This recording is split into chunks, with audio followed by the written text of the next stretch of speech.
Om Purnamadaha Purnamidam Purnat Purnam Mudachyate Purnasya Purnamadaya Purnameva Vashishyate. Hello, I'm David Hughes. Welcome to Your Perfect Body, the podcast of the Esoteric Teaching Community.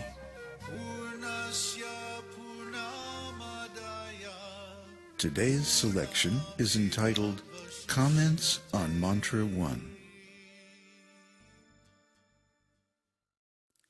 As I said in yesterday's installment, this mantra covers a lot of ground. Its scope is really incredible, and it was also responsible for a lot of Srila Prabhupada's worldview. The very first word, Īśopaniṣad.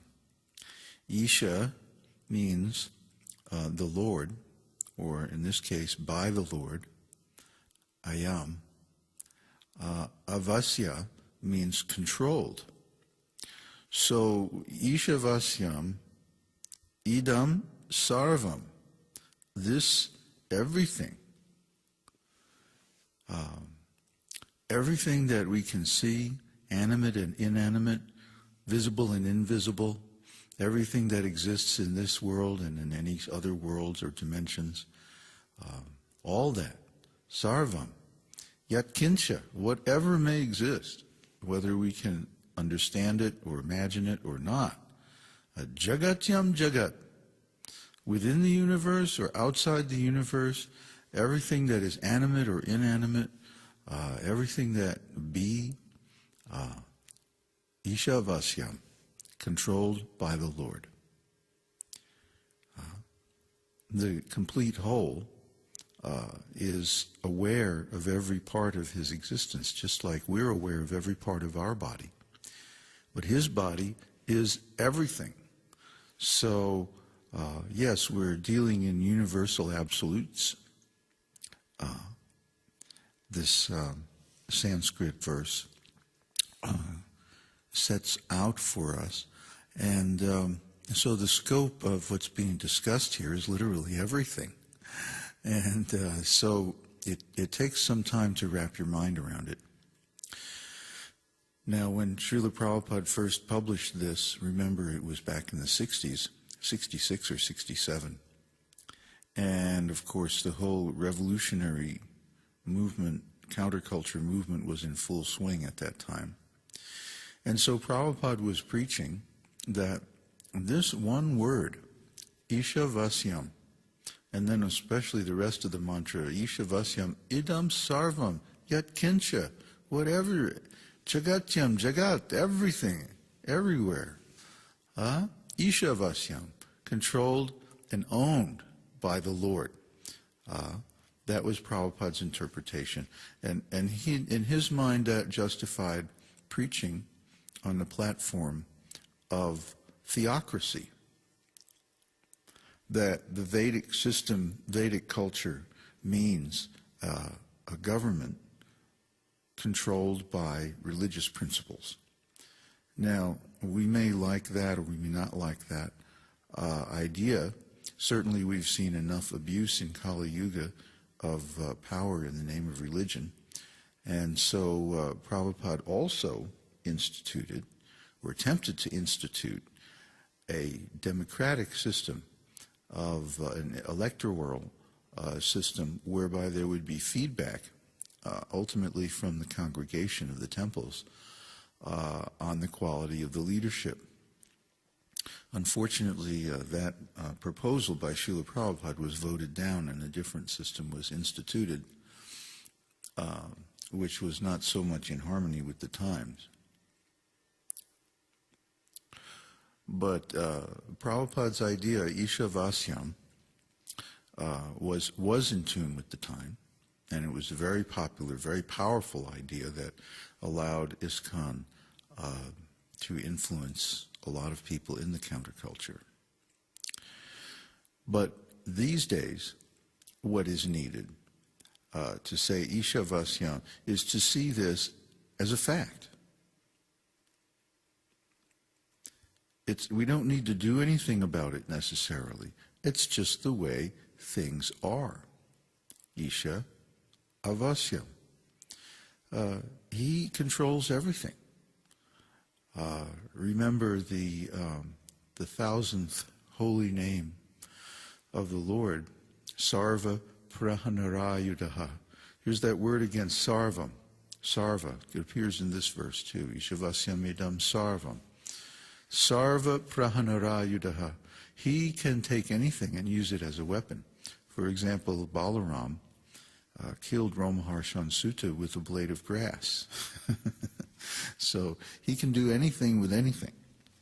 He can accomplish any of his purposes with any of his expansions or energies at any time, anywhere.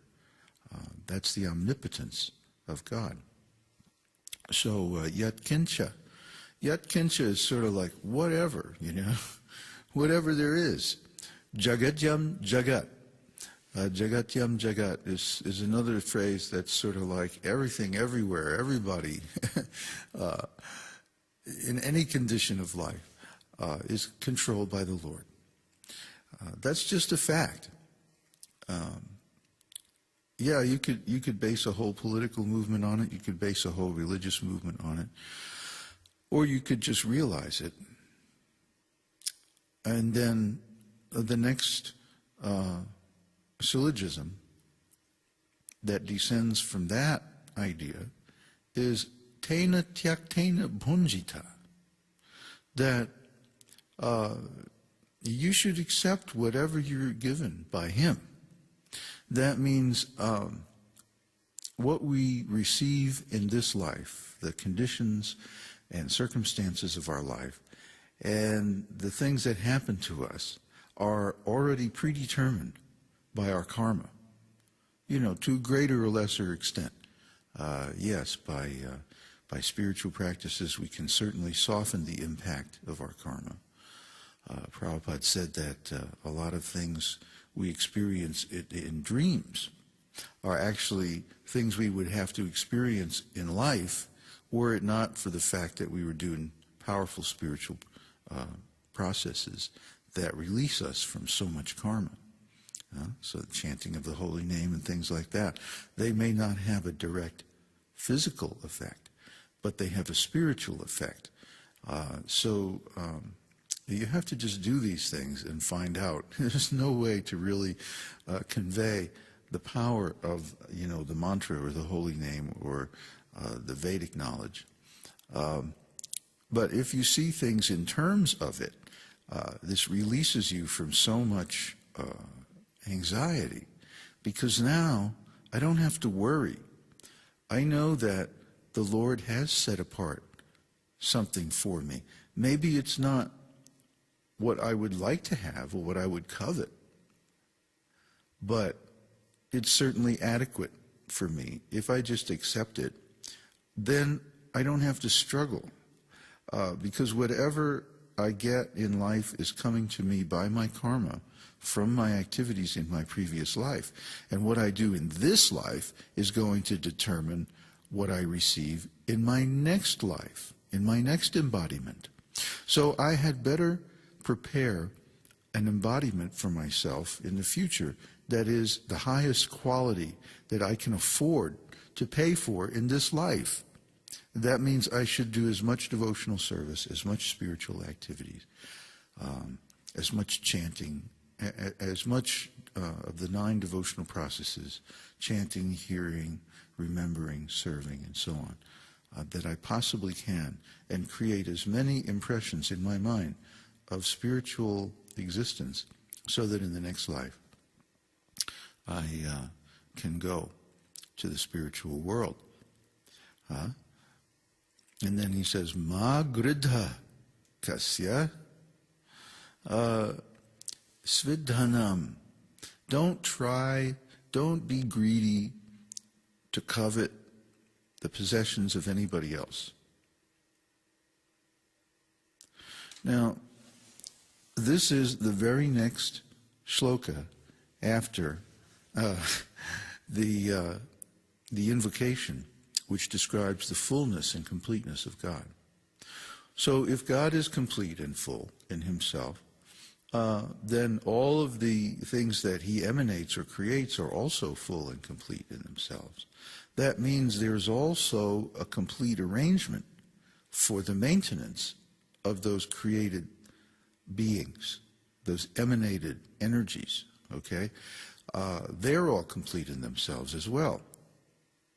So if God creates us, then he also maintains us. And because of this, we don't have to worry separately, endeavor separately for our maintenance. All we have to do is serve him, and everything will be taken care of. Now, this is a fact. I've lived like this for the last 40 years or so. So I'm not, this is not just theory. This is a life.